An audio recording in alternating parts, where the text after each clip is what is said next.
Hello, Bean. Bean, will you do the intro? Will you say welcome to the Unhinged Library?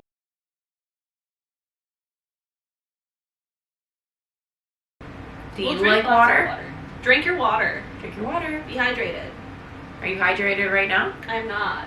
I'm actually, I'm half and half. I did drink one of my 40-ounce cups today, but only one. I should probably do more than that. Not bad. Well, even if we need to pause and me get you a water, we can do that. I have. It's over there. Okay. Well, we do that quick. Oh, okay. Thank you. Wait. I'm good. You're good? I'm good. All right. Hi, everyone. Hello. Welcome back to the Unhinged Library Podcast. Hi. I'm Alicia. I am Callie. And it is so good to not see your faces again, but for you to listen to our voices. Yeah. Or see our faces if you are watching us on YouTube. My face looks a little rough today. My life's been a little rough lately. It's okay. It's okay, but you're always looking gorgeous. Don't discredit yourself. Girl, come on. Come on. Okay. Well, how are you doing today besides that? Pretty good. Not Took all bad? the supplements today. That's good. Yeah. I take mine after this episode. At night, but yeah. Today wasn't too bad. I feel like I was very busy at work, had a lot kind of going on. I've been very busy and not reading as much at work, unfortunately. But I had to run to Target on my break because I forgot my headphones and I cannot be without headphones. So I didn't get to read on my lunch like I usually do. But I got to read in my little pre-work morning routine. I like to read them. nice.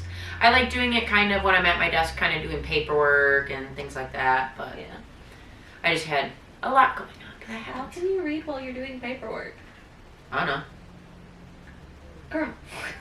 Sometimes when I'm doing training forms, I don't know, I'm just like, dee. I was doing like reviews and I can't do it then. Because I actually have to like think more consciously what I'm typing. But other than that, no, I can literally listen to a book. I can listen to a book and do stuff, but like I thought you were like, it had just like your Kindle like hidden under. Oh, no. I'm like audiobooking stuff and just like dee. That makes more sense. I thought you just like had your like Kindle hidden no. under some pages and you're just like. No, I wish.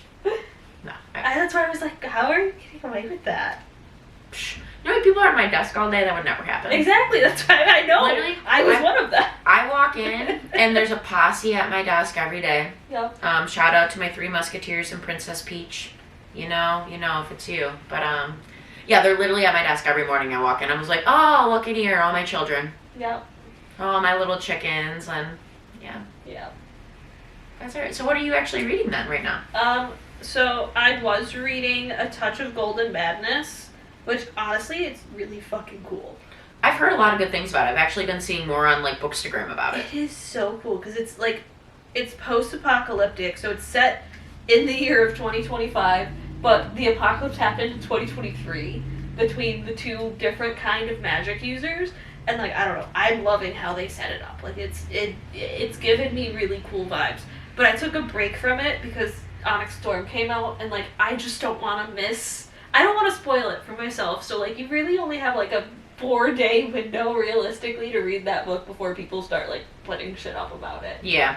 I've been seeing a lot better like spoiler stuff of like Yes. people actually trying to be more conscious, which is good. Because I think people also like realized it came out on a Tuesday, and unless you live where we got snow, because like Tuesday I didn't feel bad that I took a vacation day anyway because there was literally only 2 people who made it into my office. Yeah, I run a department. There's 40 people in my department, not including myself and my co-manager. 7 people were there. Yeah, no, it was bad. And we're aware. We live in Buffalo. We're not used to it. You cannot help if the whiteout conditions are just like the wind is blowing and the snow is just going everywhere because it's so light. You don't have a choice. The other problem was it was literally so cold that the salt and sand to like de-ice the roads wouldn't work. They were not even able to like de-ice the roads until yesterday, like midday, when it finally got to like 13 degrees. Yeah, because it's been like -10, -4, like coming in. With like terrible wind chills too. And we work at 6 in the morning. Well, I work at 6 in the morning. You work at 7. But still, so it's very early into the morning. And like plows really don't start until 4. And like even then they couldn't salt and they couldn't actually get down to the road. So like we were stuck. Yeah. But yeah, I will say I am very, very happy with the book community right now that we're being more conscientious this time, I think, on this book release. And I get it. Everyone's super excited about Iron Flame. Obviously, by the time this episode comes out, I think a lot of people have already read it. I think the other problem is, too, is like people's books got stuck a little bit either overseas, your order got canceled, you tried to go to Target and they only had so many copies. I got lucky because, I asked Hannah, because she's in a different city right now, my cousin, I asked her where her Target is, and they had copies. Nice. So she's like, I'll even go pick it up for you. I'm like, no, that's fine. I'm just going to order it from your store to come to my house. Yeah. Because I'm just like, what is the zip code? Give me where that can I information. look this up? I was fortunate enough that one of our friends ended up going to Target because, okay, Wayne, if you're listening to this, just like fast forward a minute and don't listen to this or don't yell at me about it. So I bought the book and I thought I bought the special edition. Did not buy the special edition. And I bought it for pickup. Realized it wasn't because Lindsay's like, dude, that's not the special edition. Yeah. I think it's just the regular one. The special sold out. So I cancel that order and I say I want it delivered because at that point I'm like, I'm not going to the store to pick up the regular book. No. I'll just get it delivered. Yeah. So then I ordered delivery. So then Lindsay goes to Target and she's there and you only could buy 2 per person. That was the max you could buy. And we live, like, the store that she went to is like the Southtown store. Yeah. Like where everyone would go to. There's so many people that go there. They had 20 copies. So she ended up like texting me like, do you want a copy while I'm here? If not, I won't get it. And she got it, and Jess was actually there too. Jess and Brian went and bought one too. So. Yeah. I don't know. Honestly, not to like get too heavily into it, I am a little bit disappointed with some of the quality, and I've seen that kind of going on the internet between the, the boards they're kind of called, like the ends of the book. The end papers. They're like warped somewhat, so like that's not great. My pages aren't stuck together, but I do think there's a lot of great artists out there that do overlays. Maybe if I find them, I will link them above. There's like 1 or 2 that I really, really love that I've ordered actually for myself. One I know is like Reading Portal off the top of my head. But there's another like artist that I was like looking at her stuff like a couple days ago that are really cool. So like check out things like that. Like don't always think your special editions, like not that sprayed edges aren't cool and everything like that, but there are different artwork that you always can get into books. And I'm not gonna lie, I kind of like the regular sprayed edge as opposed to the special edition sprayed edge, because like multiple dragons versus like one dragon. Yeah. I want all the dragons. Also, I'm gonna be honest, I like we were talking, a Fate Inked in Blood. Yeah. That's Foiled pages. Foiled pages. I think that is my favorite like colored one. If not, I have the Games Gods Play. Mm-hmm. That one's really was pretty. Gorgeous. That's honestly why I bought it. I still haven't read it, but I it's like gorgeous. that book. It was a really good book. We've talked about, we're gonna eventually I think read it, or I'm gonna read it. Did we say we were gonna cover it? We may or may not, but if not, I know I said I was going to because you liked it and you said you may or not. Yeah, I thought it was a really cool take on like Hades. It's not even Hades Persephone because they acknowledge Persephone, but she's not in the story. I think there's book 2 coming out this year. So I think that's when we were talking about when that gets closer to book 2, we were going to possibly read it. I am currently not doing too great on my reading right now. I finished Pen Pal this week, and I just kind of, I'm a girl that like goes into things blind. I just like see a bunch of people read it, and I'm like, Was it worth it? it was fun. It was? And there was a pretty decent twist in it. I don't know if you read it or not. I have not. I know very little about it. I've just seen it on the shelf. Seen it on the shelf, seen the man. I seen like Emily read it. My friend Claire read You know it. who the man reminds me of? That quarterback who used to play for Notre Dame. I think he's playing for Washington now in like NFL. It reminds me of him. Yeah. A really handsome Notre Dame quarterback. But I will give you this. It's a little bit of a thriller. Really? I'm considering it a little bit of a thriller because there's things that are kind of like a little thrillery in it. That's so, interesting because you don't usually do thrillers. Again, I just seen Hunky Man and I was just like, it was fun. I was asking questions. I was intrigued. There's like a little bit of steam in there, like a little spicy things, but it was fun. It was a good time. I listened to the audiobook of it. I would give it like 4.5 stars. Okay. Solid. I really enjoyed it. It was fun. And the twist, I mean, it might not catch you, but it caught me. Yeah. I didn't guess who that was. I also just have like pattern recognition Yeah. software in my brain. But it was weird. But again, it was fun. I go into it blind. Like, I didn't know. I just seen, like, people read it. They seemed like they liked it. Their ratings were, like, 4 stars. And I was like, okay, we'll just see what it is. Yeah. Other than that, I did finish Iron and Embers this week, which I'm so excited for you to read it. So excited. I haven't read it yet. So, like... Because it's not released yet. Yeah, she got an arc for it. I put in for an arc for it. No, I don't... Oh, no, I didn't. didn't. I didn't put in for an arc You were thinking about it, but you Yeah. told me to do it. And I was like, all right, girl, I'm going to do it. Yeah, I got an arc this week from Nerd Fam, too. I gotta find time to read it before Valentine's Day. I have some books that I really need to get read. Yeah. It's another reason why, like, I'm not rushing into Onyx Storm right now. Not that I'm a girl that if I see a spoiler, I don't care. Yeah. I'll read it still. I don't care. Yeah. I'll spoil things for myself, too. I don't care. Again, the biggest spoilers you're gonna see right now is everybody complaining about, like, forgetting half the character list, apparently, because I really don't know if we were introduced to these people. I don't know. I feel like that's why there was so there's a chart. I don't know. No, but it's only for Fourth Wing. It does it doesn't not do anything explain else? It is only for their wing. That's funny. Yeah, because I seen that in the beginning. I was like, okay, that's like a little different with this one. Yeah, well, because I've been reading it on my Kindle, but then on my iPad, I had it left up to that chart so that I could pull that up and, like, try to look reference at it. Yeah. I get it. But it's literally only for their wing. Their wing. And so what's crazy is if you guys don't have Libby, check out Libby. Libby is amazing. If you don't have a free library or a library card, apply for one for free. They're free. And if you want to, I don't do this. I mean, I technically have 2 because we live in New York State. So I have one. My New York State one never came through. Mine did for some reason. Mine didn't. So they I wanted me to pay money for, like, a donation, and I'm like, libraries are free. Yeah, no, I didn't pay nothing. No. So we have one for Buffalo, and then we have one for there. But, like, you also, like, I know people who have them for not in their state, so you can apply for a lot of libraries for free. But you can get books on there, and surprisingly, it's on there. A lot of libraries got, like, extra copies, too. If I want to craft this weekend, that's what I'm going to decide. If I get into the crafty mood tomorrow, Yeah. I'm going to audiobook it, but if I don't, I'm going to physically read. Okay. Like, I don't really have a set.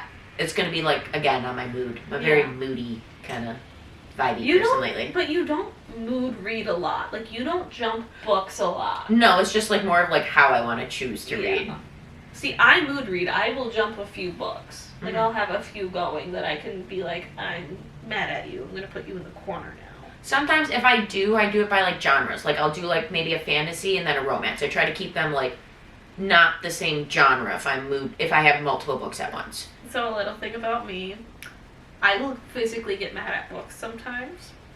And I had the top shelf of my closet at my dad's house was the punishment shelf. And if a book did something bad that made me mad and I was mad at it, I'd put it up on that shelf. Can I just have books there permanently? I do. I have a few that, like, hard limit for me is, like, you don't hurt dogs and cats. Like, I don't deal with, I can't deal with animal abuse. I fucking hate it. And then, like, kids. I don't like when kids are hurt too much. Like, I can read, like, the dark romance and stuff if I know things it's that gonna happen be, like, a redemption or something. Yeah. But, like, there was one book I was reading and, like, they eviscerated this dog. And I didn't even want to read the part, but, like, it was put in that, like, even when I thought I was skipping it, it would go back to it. And I got so mad at it, and I put it up on the shelf. And then, like, Chelsea was cleaning out my closet recently, and she saw it. And she's like, do you want these books? I'm like, fuck that book. No. Give that book to Goodwill. I don't want it. A sad book that, like, as you talk about it, it's sad, but it's a good book, but it's really sad to read, is, like, A Child Called It. Mm-hmm. I don't know if you've ever read that one. I've heard about it. It's, like, about a little boy. It's written from him as an adult, Mm-hmm. but he was abused as a child, so it's, like, his day-to-day life. There's a couple books on it. That's a really good series. Yeah. Very powerful, but very sad. Yeah. But, like, it was, like, a thriller, so they were, like, just doing it for the shock factor, too, and I'm just Yeah, like, I don't vibe with like that. this. Yuck. Yeah. We don't yuck that, or whatever they say. Yeah. I know I didn't say that right, I don't think, but... I don't Yuck your know. yum, or whatever, yum your yuck. That's more about, like, kinks. Oh. Well, yeah, I guess. I just seen that kind of going around because of other things floating, but... Yeah. Other than that, the only other thing we have to say before we kind of get into everything of what our book we're talking about today Yeah. is if you guys currently don't, please head over to Instagram and give our accounts a follow. I will link our accounts in the show notes. And if you're watching on YouTube, I will link our names above here. We do have our own personal bookstagrams, and then we also have one for our podcast as well. We are on Apple Podcasts, and we are on YouTube. So Yes. please check us out. We are hopefully going to get a couple more follows this year and talk more books and see what you guys want to do. And, like, we'd love some recommendations from some of our followers. Please. Not that we don't have plenty of books on our TBRs, but I think it'd be more fun to, like, interact with some of the books that maybe you guys have read and we haven't read yet. Yeah. No Colleen Hoover, please. Yeah, I'm not everyone to each his own. You can read whatever you want. I just don't know if that's really our vibe. I won't get through it. I can tell you that. Like, I've tried reading her books before. I can't get through it. I feel like the only book that I know, like, not Emily from Book Club by other Emily, she really likes Ugly Love. She wants me to read that book. So, Yeah. I don't know. I have a couple of them that I got from someone for free. They're not on the top of my TBR. They're like Desperados, but maybe one day I'll read them. Maybe. Chelsea gave them to me. No, sometimes you say words and I'm trying to understand how you're meaning them because my meaning of them obviously is not the same. Like, If I'm very Desperados. desperate. If I'm very, very That's desperate. not what Desperados means. I know, but it's more fun in my text, I think, sometimes. So Alicia likes to make up her own slang and then I have to, like, try to figure it out. Don't worry, a lot of people, like, at work, they're like, dude, what level are you on? Like, sometimes I can't even follow what you're thinking. It's like, that's because of the fun. Well, no, you'll, like, every so often you'll just, like, casually say something. I'm like, is this new slang that I'm not aware of? Because you work around a lot more Gen Z than I do. And I'm like, is this a thing? I haven't heard this on the internet. And then you're just like, no, I just made it up. I'm like, okay. No, it's probably just me. Yeah. It's probably just me, some weird words, but... Or I'm just like, what? Help me. Social cues. Yeah. But I do. I don't know. I like my little slang sometimes. They're funny.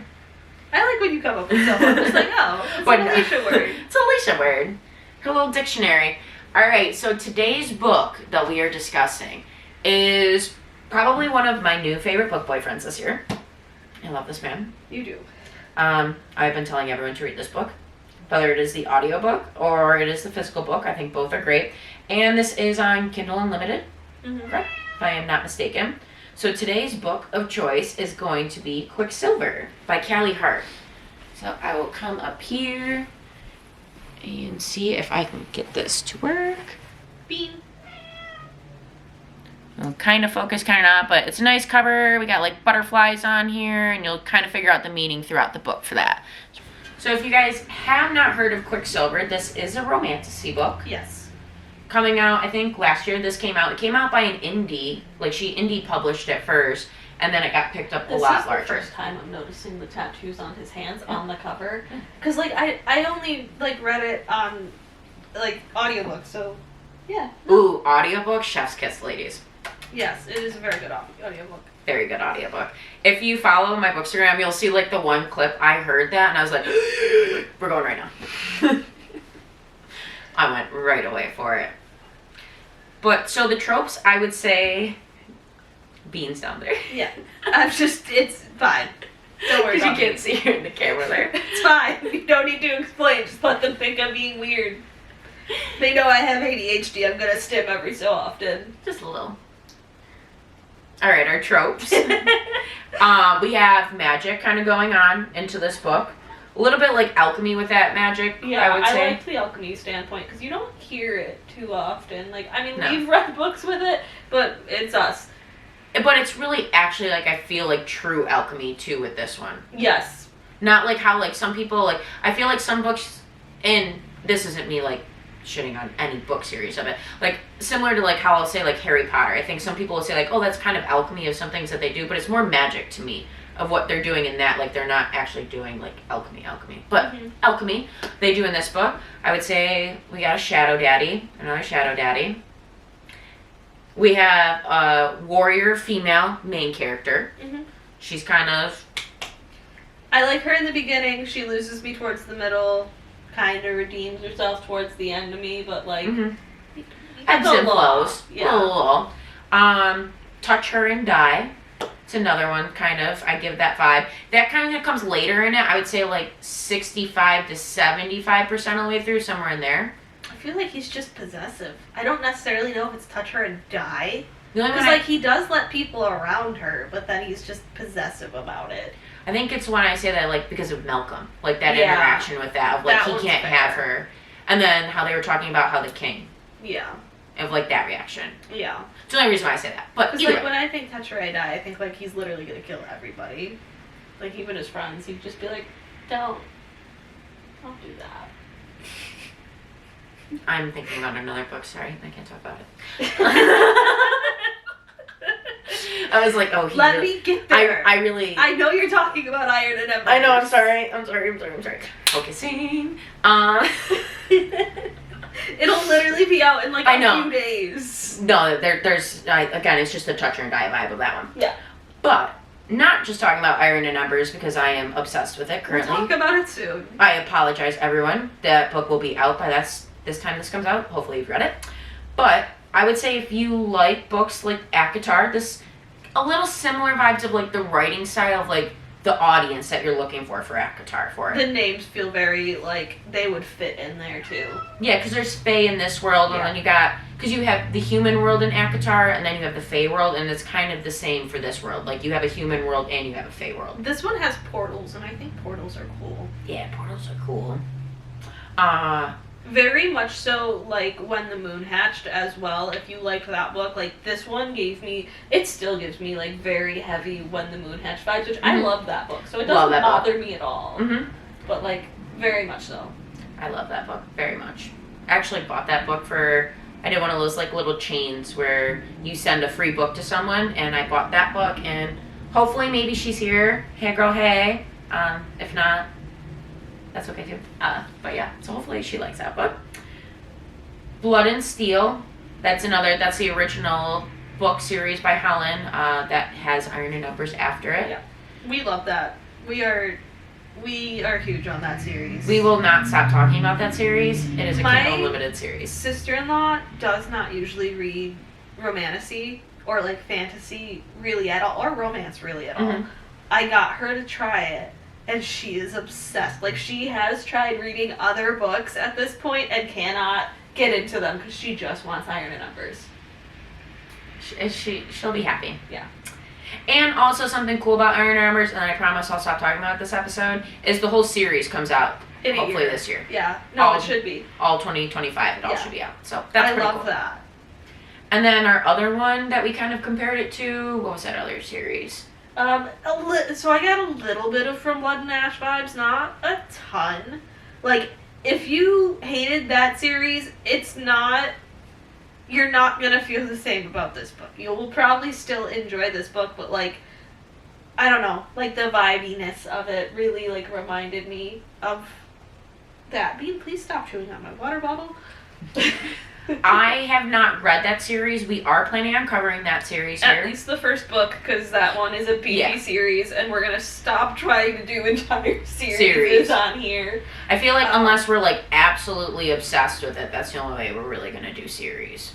Because like Blood and Steel, we were obsessed with it, and like we did that whole series. We're doing Iron and Embers. I imagine we'll kind of continue with that series. I feel like if it's anything over 4 books, we should just not do the whole series, unless you're willing to pay us.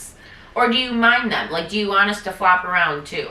Because I feel like, do you want to see if you like us talking about the first one and you guys are interested in reading it, and then we can continue on? Or are you just good with book 1?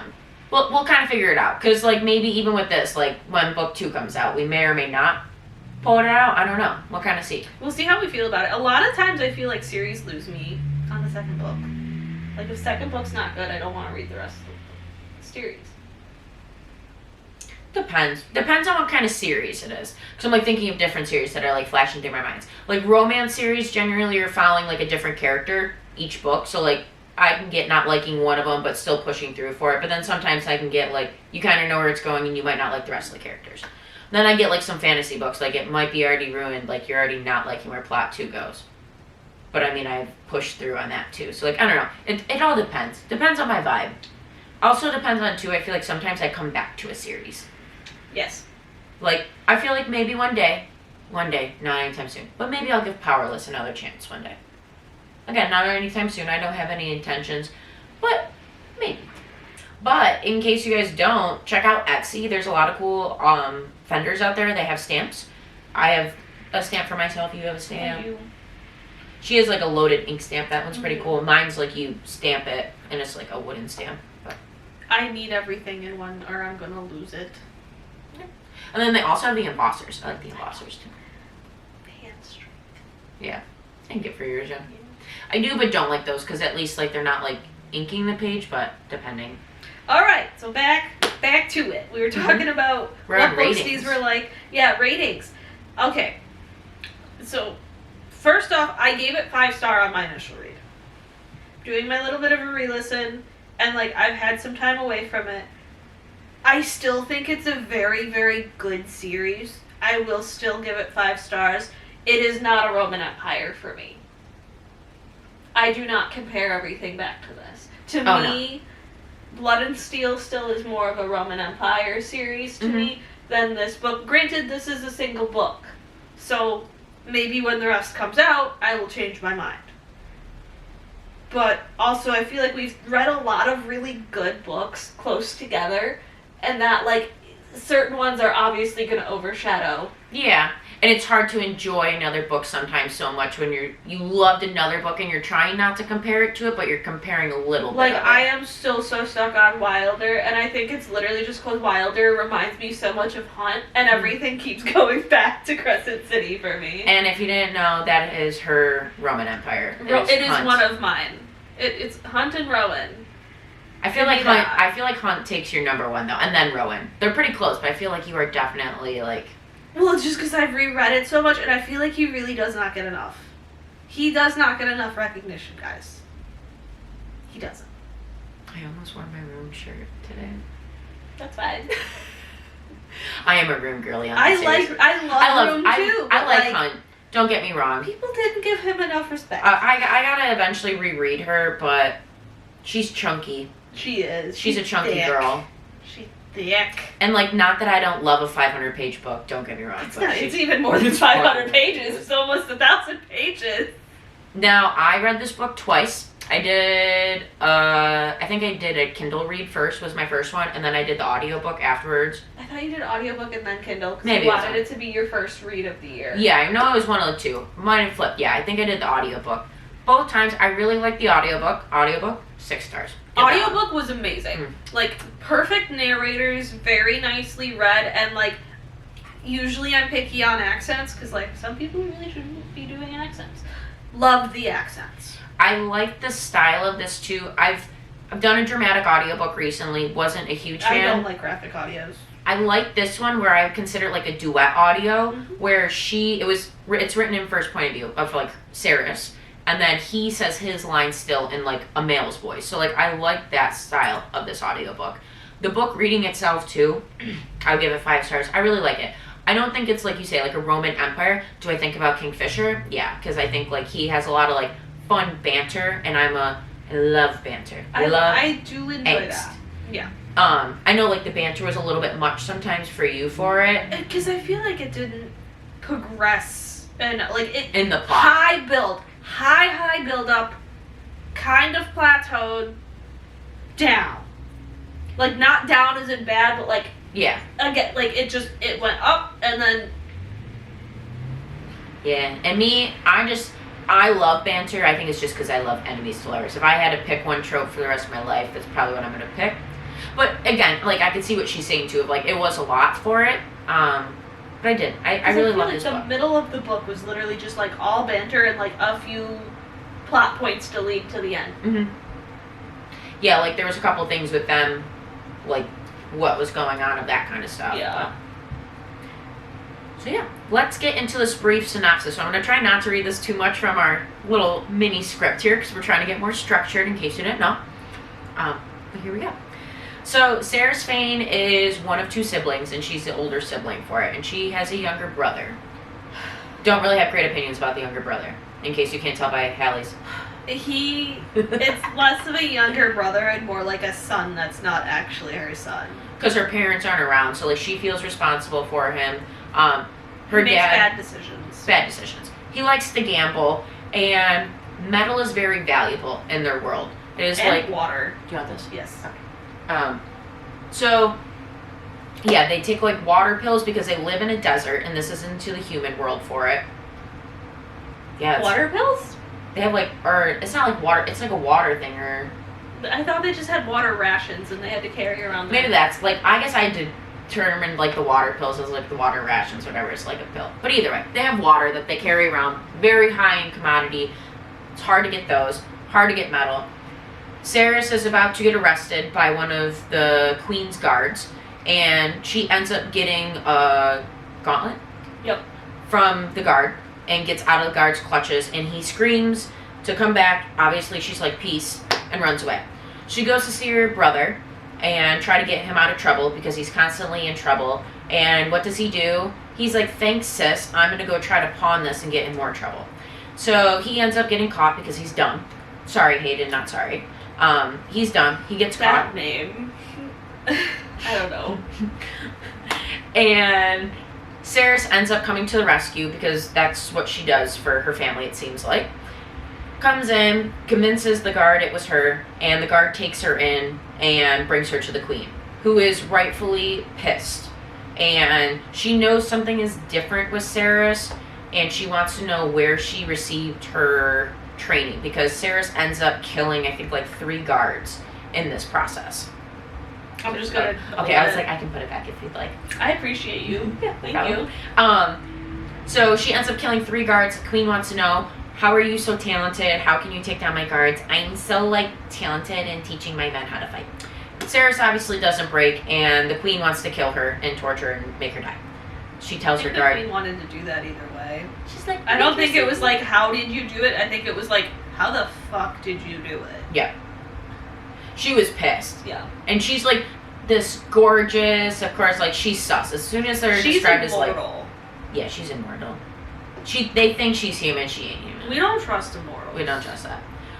So needless to say, the queen leaves because obviously she's not doing dirty work. She's got men for that. This guy's cutting her up into ceviche, pretty much, and trying to like kill Ceres, the guard. What's ceviche? Ceviche is like chopped up fish. Oh. It's like raw fish, but like it's like a bunch of like chopped up.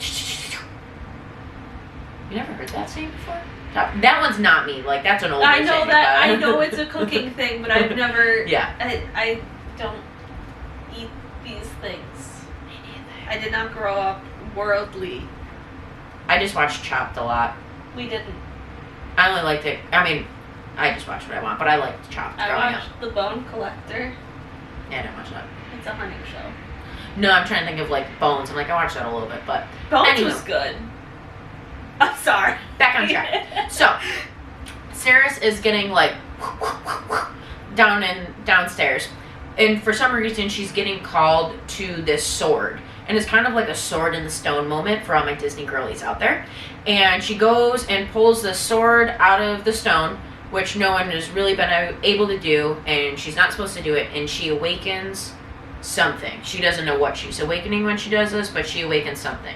She's on her deathbed. She thinks she's dying, and this male emerges through the dark. I'm not gonna lie, the way they describe it, because like he comes up, it's a silver pool, and the way he comes up through it, like I just imagine the silver sticking to him, and I kind of see it like the Terminator. I'm not gonna lie. Yeah, where he just like, and then he's like all molten silver. Yes. So like I very much so see it as that scene from Terminator. I wonder if I can somehow insert that into here. There's like people on the YouTube that do it, and like y'all are talented. Cause Yo. We're gonna try. We're gonna try. If I insert it in here, 2 stars. You for do me. very good editing. I give you a lot of credit. Thanks. I try to make it at least like entertaining while we watch us.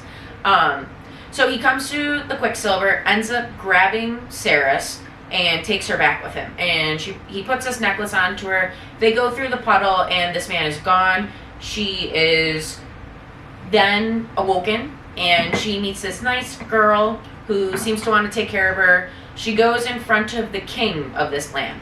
We are now in fairy Feyland. We are no longer in the human worlds. She does not understand how she has gotten to the Fey worlds, but this is one of the portals that we were kind of talking about earlier. She ends up opening a portal to go to the Fey world. Also, the guy who comes up through through the silver is Kingfisher. She thinks he's dead. Yeah, that is our main male character. If you don't know who our main male character is, If you are unlike me and like are not good at picking them up, because when I first read When the Moon Hatched, I really wanted it to be the bad guy. Because like I'm like, oh, it's enemies to lovers, right? It's gotta be this guy. It was not him. It was not Zolo. Yeah, it was not Zoro.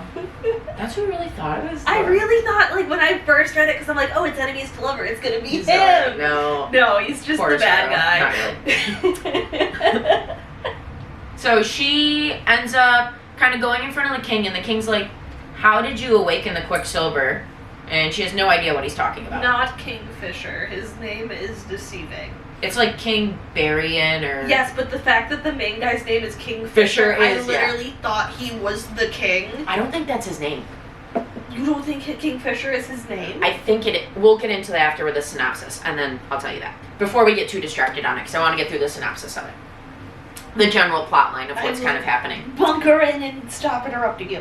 Here, no, put that in the quick thoughts, so that way we don't forget that too. Progress on our updates here. So... She ends up going in front of the king of the face, and he's like, how did you do it? She's like, I have no freaking clue. Kingfisher ends up getting dragged in, and we realize he's the bastard son, and they don't We like love him. a bastard son. We do love a bastard son.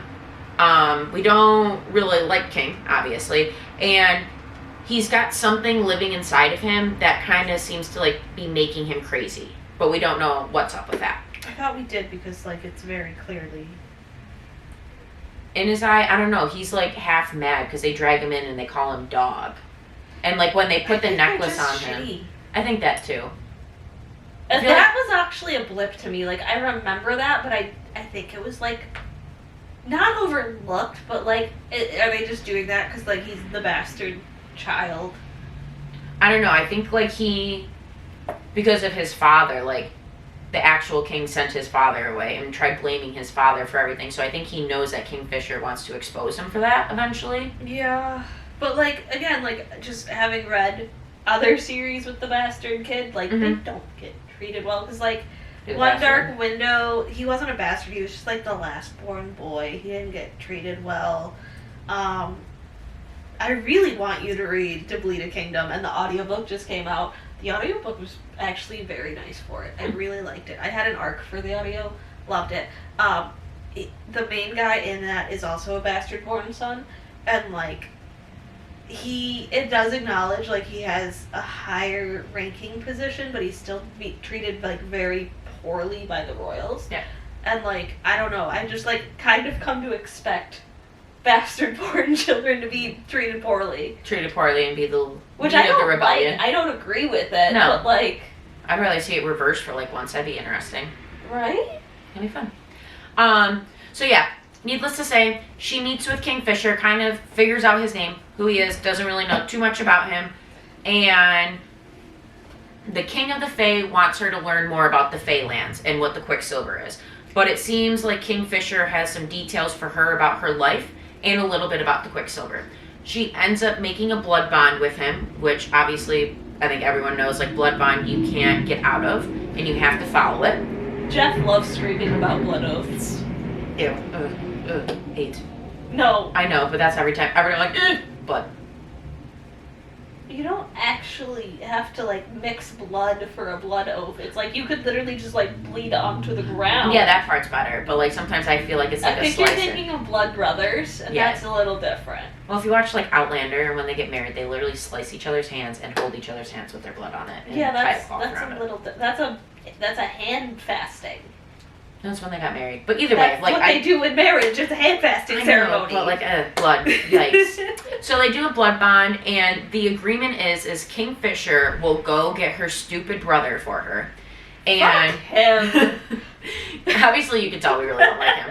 Go get her stupid brother for her, and in return, Ceres is going to manipulate the Quicksilver, which she has no idea how to do, and make relics to help Kingfisher and like his friends and everything like that. We don't really know fully like what they're fighting at this point in time. We just know like that's what the relics are for. So we agreed to this, and probably one of my favorite parts of this entire book. Instead of getting her brother, because while this happens, we're just going to go like a little deep dive on this part of it. While this happens, to fully explain this, Sarris is making out with Kingfisher, and she's getting turned on, so she's rubbing her scent onto him, and somehow that scent confused Kingfisher of her blood and her arousal scent, and she got her ex-sex buddy back instead of her brother, which was way more interesting, honestly. And he was like a smuggler. He was the guy that was society. Because like the other thing we kind of glossed over is she's from the like poorest section of her kingdom. They were like kind of cordoned off. They supposedly have a plague. Nobody knows if this plague is actually real, but it's kind of used to like scare everybody from being kind to these people. And like they are treated the poorest by the governing body. They're given the least amount of water. Like I think how much water you have in your glass right now is what they are given for a week. Yeah, that's it. And if this book doesn't make you want to just guzzle water, you are missing the point. This is a great one. You literally were saying that as I already wanted to drink. Yeah. No, but like this book literally made me I need to drink all of the water because oh my god, this is so bad. Yeah. So we bring back Carrion, which was so much fun. I loved him. Loved Jinx. him. He gave me vibes of like Kenji. Again, I know you haven't read Shatter Me, but like no, I remember Kenji from Shatter Me. He gives me Kenji vibes, like just like so much fun of like a fun I was best gonna friend. say he kind of reminds me of Flynn, like a mix of Flynn and Deck. Yep. Yeah. Like again, it's just like fun. Yeah. He brought in so much flavor to the story. I loved him. Honestly, but he looks like Eris. It's okay. I love Eris too. Yeah. Well, that's the thing is like he acts like Flynn and Deck, which I guess he would look like Flynn too, because Flynn is like the redheaded too. I loved him. I loved him. He had a Scottish accent in the audiobook. Really nice. Yes. Really like that touch. So he comes back. Obviously, Sarris is pissed, but the agreement was... I thought about Ren, not Carrion. Carrion. Keep going, I'm sorry. Yeah, you're good. So, Sarris is pissed, but obviously they have a blood bond and she has to agree to try to make relics. So she doesn't know how to make relics at first with the Quicksilver. Yes. She ends up learning that she can kind of like mind talk to the Quicksilver, and the Quicksilver wants different things. Like, the Quicksilver seems like, in my mind, how I pictured it, almost like the size of like a quarter, because she's taking like these rings or something, or like different relics, to then imbue them into swords and different fighting things. So I don't know how, but she's talking to them. She either has to give up like a secret or maybe a joke or a song and different things to get the Quicksilver to agree to give its power to the person that's going to wield the sword or whatever the tool is that she's done. The rings, because she has to make rings for the entire army. Yeah, because that was the agreement. And like for the Blood Oath, it's like 15,000 rings that she needs to make. Yeah. Now, in this meantime, there is banter going on a lot between Sarris and Kingfisher. That's fun. Trying to have meals together.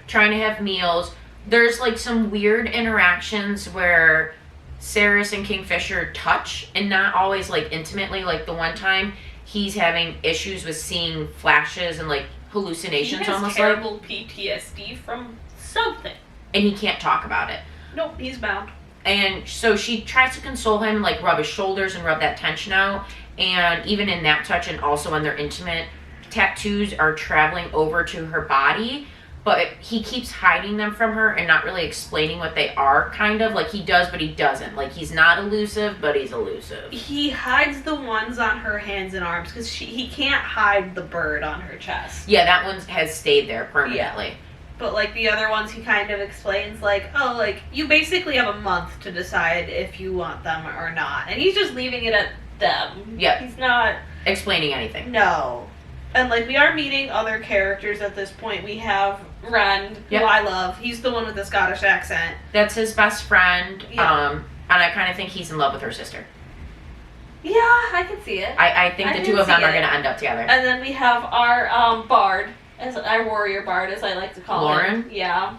Yep, Lauren. Which, honestly, his name is Lauren, and he reminds me of Throne of Glass, the one with Ellie. Oh, Lorcan? Yeah, thank you. Because Lauren, Lorcan, my brain couldn't You're good. And he's like a big, strong warrior like that. And he used to be like He used to singer. be a singer, so that's why I call him a warrior bard, because he's a warrior bard. He still sings sometimes. And we kind of discover like one of the evil things that they seem to be fighting is vampires into this world. Vampires are bad. Vampires are very, very bad. They seem like the Fae have their side of the land and the vampires have theirs. The Fae powers don't work in the vampire world, and the vampires can't cross over, because if they do, then they're allowed to fight against them.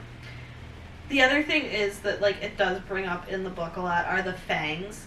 The Fae do have fangs, and it's because of a curse that was brought on the Fae when the vampires kind of came to be, because they weren't always vampires. They were Fae who did something bad and basically chose to become what are vampires in this. But all of the Fae, as punishment, have fangs. And it's kind of taboo. So there's a couple battles with them. Like, I want to say like small skirmishes, but in the sense of like the book, like a small skirmish, kind of like a battle going on with it. Ceres ends up like staying there to fight with Kingfisher and his friends to kind of protect their lands for it.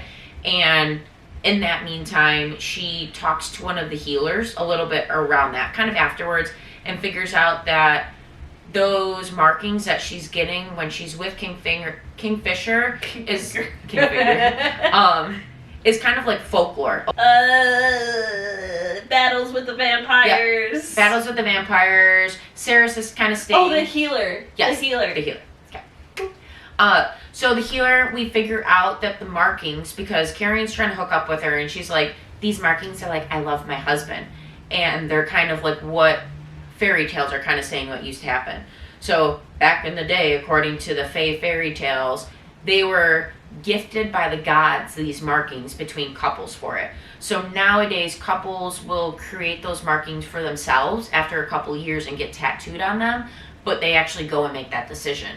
Where like Ceres and Kingfisher, it's just happening naturally, and that's because they're actually soul bonded. And that's like a god bond that they can't break or anything like. I mean, they can break. That's what the month is for, because you have a month to either accept or deny the bond. And Ceres kind of understands what that means, but she's asking Kingfisher. Now, we did discuss a little bit. Kingfisher can't fully talk about a lot of things.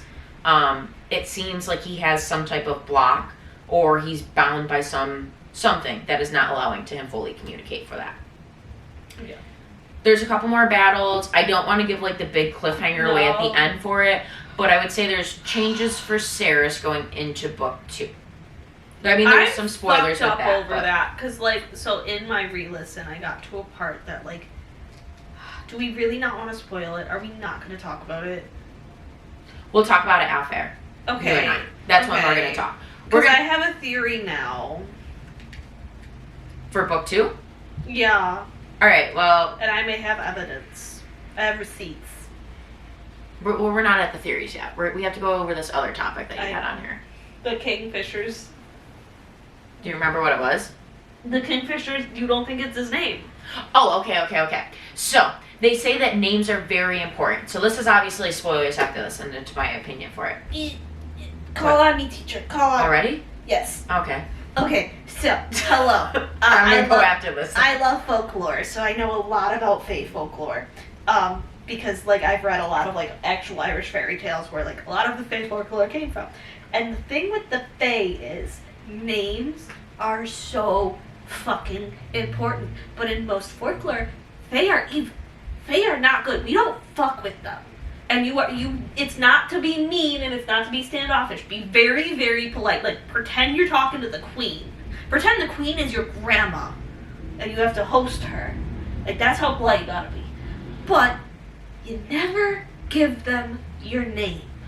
You never tell them your actual name. And you don't say, my name is, and then give them a fake name because they're gonna get mad at you for that. You say, you can call me, and then come up with, like, a nickname. I'm only laughing because I thought of Claire Better. Sorry. Yeah. Of like the fake name. No, but that's the thing. Is like you don't do it. You gotta act. You gotta mind your P's and Q's around the Fae. Yeah. So in this book, though, like, Kingfisher doesn't call Ceres by her name until a hot minute into this book. And when I say a hot minute, like 70%. Yeah. He calls her Oshalith or Osha. Yeah. And she doesn't really understand this meaning of what it is. I'm sorry. Her being called OSHA and then both of us working in, like, manufacturing, that's all I think of is the OSHA posters and be like, oh, shit, you don't want to get them called on you. No. And, like, OSHA, pretty much in their world, there's this, like, butterfly, and it only happens every couple thousands of years. The butterfly only lives for a few hours, but people will go up there and protect the eggs, let them hatch, and then they die. But it's a very powerful, magical experience. So when Kingfisher first explains that he calls her Osha, it's because she has a human life and she is insignificant and will die. But it's really because she's very sacred to him and she's very important. And she finally gets her name said after, like, I think it's like he decides to accept their soul bond or whatever it is. He calls her Ceres. Now, I think everyone knows his name because when they have that conversation, she's like, why have you never called me my name? Why is it now all of a sudden? He's like, names have significance and you came here and literally everyone knew your name. That's what everyone said, and it didn't have importance, like it wasn't something special. I think he has a different name than Kingfisher. Also, if you guys don't know, sign up for Callie Hart's newsletter. Hart, that's not Hat. Callie Hart's newsletter. And you can read a bonus chapter, or 3 technically, I think, on her website. And that also supports my reasoning for that too. Cool. Because Also, there's like, a line in that, but I'm not spoiling that for Hallie. So. Yeah. And then, like, the other thing I really liked that she did was, like, how they call, like, his generals his wolves. Mm-hmm. I don't know, I like that, but also makes me feel like maybe there could be shifters. I kind of thought that too. I was like, okay. Maybe there's some shifters and in this world. See it, because we got fae, we got vampires, I could see shifters. I could see some, and, like, fae can be shifters. Mm-hmm. Thrown out of glass. Yep. My girl was Just saying. Mm-hmm. So, I don't know, I feel like there's a lot of potential in this book series. Oh, yeah. I think the world building was good. Like, I don't think it was overwhelming at any point in time. I don't feel like, okay, love Crescent City, don't get me wrong. But a lot of people's fight with Crescent 300 City pages of world building. In the first is hard to digest. This felt very evenly paced, kind of like how When the Moon Hatched, evenly paced throughout the novel and the story for it. And I see that, I think there's enough answers answered in book 1, but you still have enough questions going into book 2 that it's still pretty interesting for it. I think it ended very good for book 1, where, like, because she is more, like, a smaller author, so if she didn't get picked up, like, nobody's gonna, like, skin her alive for not giving us another book. Yeah. But she obviously is giving us another book. It is around my birthday, November, in case anyone wanted to know. Yeah. But, like, where a lot of people kind of didn't like When the Moon Hatched because of how it's written and how much symbolism and, like, metaphor and, like, how poetic it's written, threw a lot of people off, which, like, I get like that with some series. I liked it in When the Moon Hatched, but I physically read that, so sometimes my brain does not translate that the same, because I did not realize Shatter Me was written as a poem until I went to listen to the audiobook, because I wanted to, like, re-listen it and, like, get further in the series, because I think I only got to book 3. Probably, because the other 3 books just came out within the last few years. Yeah, and I, like, literally didn't even know about them, not gonna lie. Until, like, you started telling me, and I'm like, oh, wait, like, that, like, somebody else knows about this series, because nobody knew about that series when I read it. It made me want to cry. If I could wipe my memory and only read, okay, I'd probably pick Throne of Glass first, then I'd pick Shatter Me, but I would pick it second. I didn't realize it was written in poem form. Yeah. And then, like, when I tried to listen to it, I hated it. And if you listen to the chapter where she goes, I am not insane, I am not insane, That's I am not insane, I am not mad. insane. Just fast forward that chapter, because it will literally make you go insane. And if you read it, it's like 4 pages of literally just that, like... It's almost as bad as the months in Twilight. My Queen Mafi. To type all that, whew, that had to make you a little insane. I guarantee she just, like, wrote a paragraph of it and copy-pasted But still, like, even just, like, having the person who had to read it, like, can you just, like, loop my voice? Please don't make me keep saying it. Yeah. I'll say I'm it sure twice. I did. Yeah. But, like, so this is not written in that poetic manner. So, like, it is very much so more digestible to people, Yep. I feel. Definitely, like, 18 and up content. Like, Yes. there are spicier scenes in this. Would not recommend for, like, young adults. It is very spice heavy, I feel. Like, Mhm. having re-listened to it, I'm, like, skipping ahead because I'm like, I don't have time for you right now. Yep. That's, so, like, honestly, the audio clip that dragged me into it was, like, a spicy audio Yeah. clip. But it was just, like, it was fun. It wasn't, like, anything like, the one book that we read for Christmas that was, like, a weird spice. Yeah. Like, it was a fun spice. But Yeah. my spice rating for this, like, I would give this spice rating probably, like, a 4 rating. Yeah. Like, it was spicy, but it was fun. It was fun spice. It's not erotica, but, like, it's spice. It's there. There's scenes. Yeah. Carrion, my guy Carrion. I can't wait. Him. Love him. I can't wait for more. I love the side characters. I want more of the side characters. And I feel like that's always my problem with books. Mhm. It's like, I like the side characters almost more than the main characters sometimes. Like Ren. So I think Ren, who's the best friend, I think eventually he's gonna try to get with Embervale. Mm-hmm. Or no, Emberlane. Everlane. Everlane, sorry. Embervale, I'm sorry. I know what that I is. saw fan art of her, and she's very pretty. She's so cute. I've seen fan art of the both of them. You know who would want to cosplay her? Dana. She'd be cute as her. Yeah. She'd be really cute as her. So I think they might kind of have a thing coming into the next book. I'm wondering, right now, I could see it, enemies to lovers. It's far pitch. Lauren and the girl that punches everyone in the face when she's mad and is punched him. I see her dying. I see that too, or him and the witch. Maybe him and the witch. Because I can see him and the witch, because he's like, you know me. You know who I am. And she's like, no, I don't. Mm-hmm. Yeah, I feel like that's more plausible. I think the angry girl, is just gonna die. she might die. She'd They be like fun for a killing couple angry times. girls. But there definitely is a good hanger at the end of this. Yes. That was like, I am not quaking in my boots like when Rune was imprisoned at like the end of a book, and like Hunt and all of them were like all locked up or whatever. Not like that kind of cliffhanger, but I would like answers. Just saying. Yeah. Okay, let's hear your theory. Okay, my theory. Because we're on that kind I of will like. need my iPad for this. Okay. Because I highlighted something. Okay. So, it's going to ruin the end. It's going to ruin that cliffhanger. Please tell me this didn't die. It didn't. So, when she gets turned, right? Right? When she gets turned.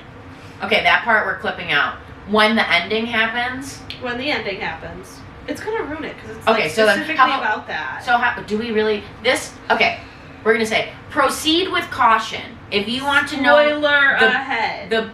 like, not that we don't talk about spoilers on this in general, but we are gonna talk about the ending cliffhanger. So if you don't want the ending cliffhanger spoiler, thank you for watching. Yeah. But from Or at least, like, fast forward a maybe, little like 2 minutes, okay? Yeah. 2 minutes. But just want to give everyone clear heads notice on that before we get into the theory. Okay, so here we go. So, this is talking about the vampire lore with Malcolm.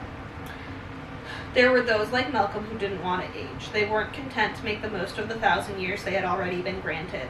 So they took what was supposed to be a punishment and embraced it with open arms. Malcolm is the strongest of them, their king. Of all the Fae who chose to remain vampires. He alone is strong enough to fully turn someone and ensure they remain themselves. What makes them who they are. So they don't change. They are the ones who stay sentient. Mm-hmm. Like, sane. Their personalities and their character traits. When his princes bite someone and turn someone, their victims die and return without their souls. Nothing more than mindless, hungry shells. They obey their masters and they feed. Who turned her? He did. The king did. Malcolm did, or his Mhm. son? No, Malcolm did. Because she was enslaved to Malcolm. That's why she couldn't leave. Because they were like, oh, even if we go get her and put her through the portal, Malcolm I thought can it was pull the the blood back. son. I thought the name was T. I thought it started No, with T. that's who turned Ceres. Yes, that's who I'm talking about. Oh, I thought you were talking about Everlane. No, I'm talking Okay, about Ceres. Ceres. Okay, I thought you were talking about Everlane. No, I'm talking about the end of the book. Yep. With her. Yep. And the prince. Okay. The princes, they don't come back themselves. She's gonna come back soulless, hungry, and like a zombie. Unless they somehow retcon that.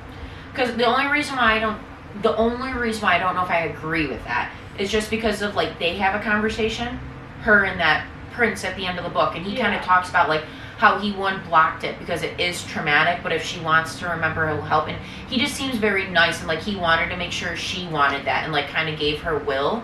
But and that's then, like, the thing is, I don't think he'll be a mean master, since he will be her master. Yeah. But I think it will be that she comes back changed, like very cold, very like cutthroat, soulless, kind of soulless Sam in Supernatural.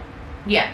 That's how I see her coming back, and like maybe then the fight will be like, okay, well, we found this research, we know how to get the rest of you back. Mm-hmm. This is what we have to do now. Maybe. Or like, because she doesn't make a soul bond with anyone, so it's not like that's floating around that could tether her. I want to know what's going to happen to Lane, though. Yeah. Because Lane was technically changed by Malcolm. Malcolm was killed, and all the power then went to Ceres, so it's like, is Lane then going to be bound to Ceres and what Ceres says? Because technically Malcolm's power went to Ceres? Yeah, I don't know, because like that's the gray area, because like I listened to that and I purposely like re-downloaded the book onto my phone so I could highlight that part, because I'm like, this is a setup for the next book, because like how are they going to explain that the prince turned her, knowing that the prince is like, they don't come back, I don't even want to say human, but they don't come back themselves. Yeah, like 100%. Yeah. So I don't know. I mean, it's interesting. I think there's a lot of open ending. Like, it seems like your big thought at the end is, like, how are you going to combine the worlds? How is Kingfisher going to kind of take over his rightful place, like, where he should be in charge and, like, helping people? We don't know. But, I don't know. I there's a lot of potential. A lot of potential for book 2. I think, this is going to be, like, at least 3 books. I know that. I'm not going to lie. For me, this completely overshadows Misha's book. Like, I almost don't care to read that. Like, if it came between reading the second of Misha's books and the second of this, I want this one. Same. I would pick this book over it, too. I would agree. I did like Misha's, don't get me wrong, and I still think that was, like, a good 5-star read, but I think it's, like, a different... Even with the cliffhanger, because it kind of leaves off on similar cliffhangers, but I'm looking at this, and I'm like, after I hit that part, and again, I'm just thinking of Soulless Sam and Supernatural. Yeah. Because I love that show. Like, it's going to be fun, like, to kind of see her that way. And, like, I think at the end of this book, how I've interpreted it, again, it wasn't fully black and white, but I feel like she has accepted that bond, too. So I don't know if that will affect Kingfisher more, too. So, like, kind of seeing him in that light, too. Like, that will be interesting.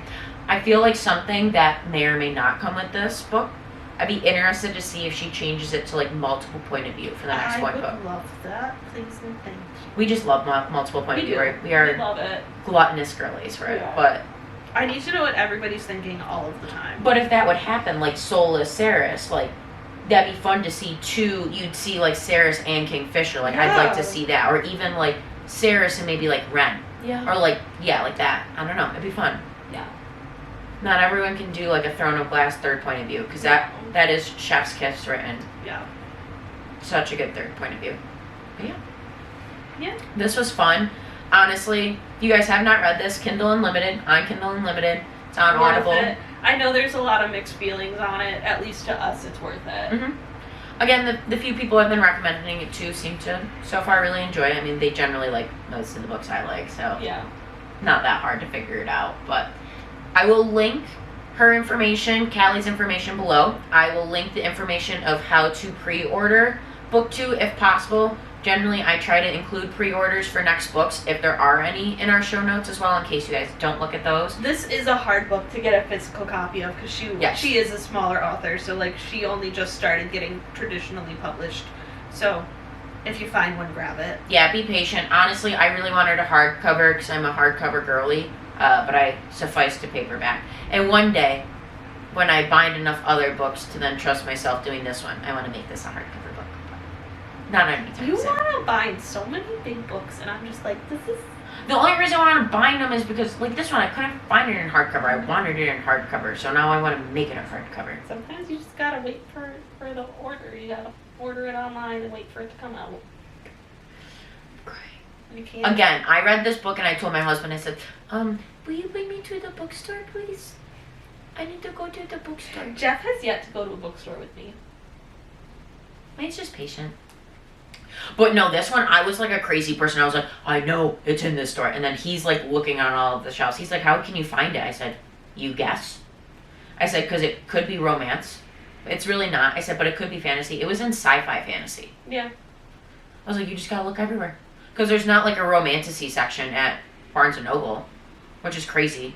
Honestly, It's Barnes not & Noble. that crazy. It's like a fairly new genre.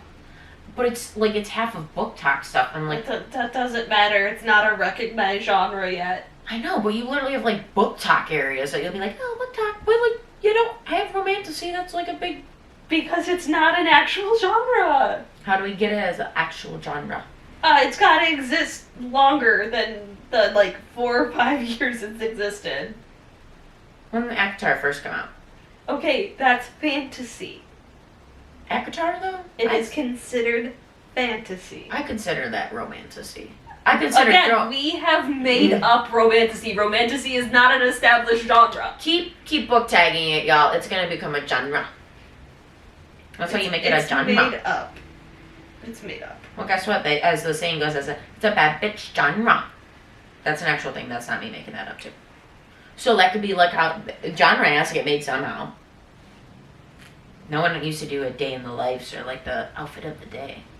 Those aren't genres! No, but they're like Those trends. are But like trends. anything like that. Like things weren't trends at one point in time. Like nothing's a genre at one point in time. Then it becomes a genre.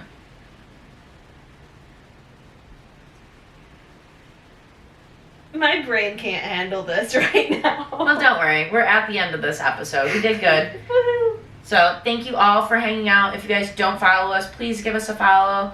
Like this video. Tell your friends to come listen to us yap.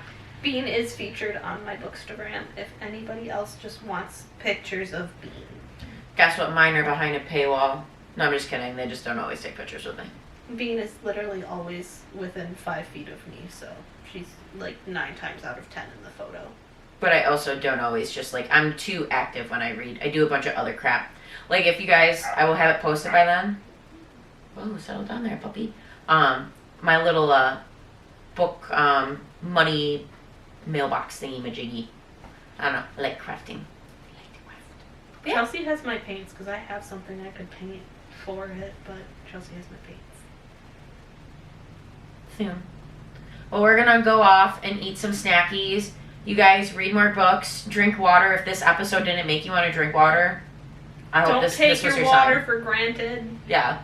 Drink it all. You might have to like wear a scarf around your face and be desperate for water. So just Literally hungry enough that you get into fighting, or thirsty enough, hungry and thirsty actually Yeah. though. But like again, this world, it was trauma. mhm. Like if you do not handle human cruelty and like, because just Yeah. even the stuff with Because her, there's trigger warnings I in this had too. to skip over the mom stuff again because like that So- would have ruined me today.